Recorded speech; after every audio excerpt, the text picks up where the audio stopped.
बहुत समय पहले की बात है। सूर्यनगर नाम का एक सुंदर राज्य था। वहाँ के राजा वीरेंद्र सिंह और रानी मालविका अपनी एक लौती बेटी राजकुमारी अन्या से बहुत प्यार करते थे। राज्य में खुशहाली थी, लेकिन एक दिन कुछ ऐसा हुआ जिसने सब कुछ बदल दिया। काले बादल छा जाते हैं, बिजली कड़कती है। तभी एक दिन राज्य में एक दुष्ट जादूगर काल भैरव आया। वह राजा से नाराज था क्योंकि राजा ने उसे राज्य से निकाल दिया था। काल भैरव हंसते हुए बोला, राजा वीरेंद्र, आज मैं तुम्हारे सुख का अंत कर दूंगा। तुम्हारी बेटी अब कभी इस महल में नहीं लौटेगी। जादूगर मंत्र पढ़ता है, तेज रोशनी और हवा चलती है। राजकुमारी गायब हो जाती है। रानी रोते हुए, अन्या मेरी बच्ची, अन्या मेरी बेटी, चिल्लाती है।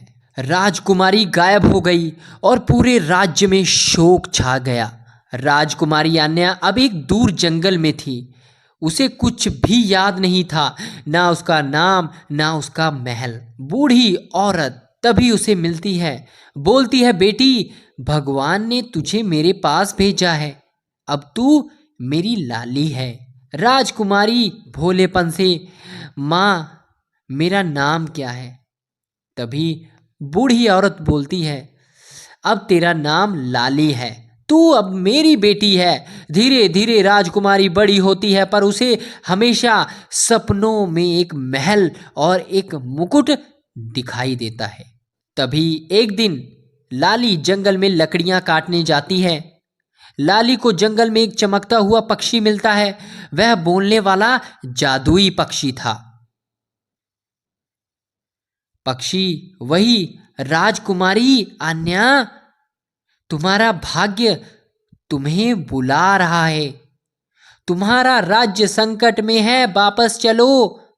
लाली चकित होकर इधर उधर देखती है। फिर वह बोलती है, मैं तो लाली हूं, मैं राजकुमारी नहीं हूं।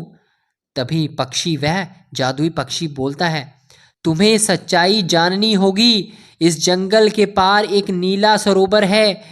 आपके उसके जल में अपना चेहरा देखो, तुम्हें सब याद आ जाएगा। तभी लाली सरोवर के पास जाती है, पानी में चेहरा देखती है। अचानक चमक उठता है, तेज रोशनी होती है और वह देखती ही रह जाती है। जैसे ही उसने अपना चेहरा पानी में देखा, सारी यादें लौट आई। वह चीख पड़ी, मैं तो राजकुमारी अन्या हूँ। तभी अन्या बोलती है, माँ, पिताजी, मैं लौट रही हूँ, मैं आ रही हूँ। इधर राज्य में उथल पुथल। जादूगर ने फिर से हमला कर दिया। राजा बूढ़े हो चुके थे और राज्य फिर संकट में था। उसी समय राजकुमारी अन्या लौट आई। अन्या दृढ़ आवाज में, गुस्से में पूरी बोली, एक काल भैरव, अब तेरा अंत होगा।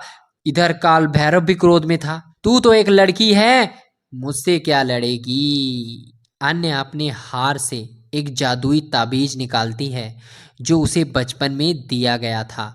वह उससे प्रकाश की किरण निकलती है। जादूगर चीखता है और राख बन जाता है और सारा संकट सही होने लगता है। राजा रानी अपनी बेटी को गले लगा लेते हैं। राजा, बेटी तू लौट आई, यह तो चमत्कार ही हो गया। रानी बहुत खुश हो गई, भगवान का शुक्र है। तभी राजकुमारी अन्या ने सिर्फ अपना भाग्य पाया, बल्कि अपने राज्य को भी बचाया और इस तरह बिछड़ी राजकुमारी का भाग्य फिर से जुड़ गया। महल में खुशी का माहौल, फूलों की वर्षा, संगीत, सब इधर उधर, सभी खुशी जो उनके राज्य में थे, सब खुश हो गए, सब खुश हो गए।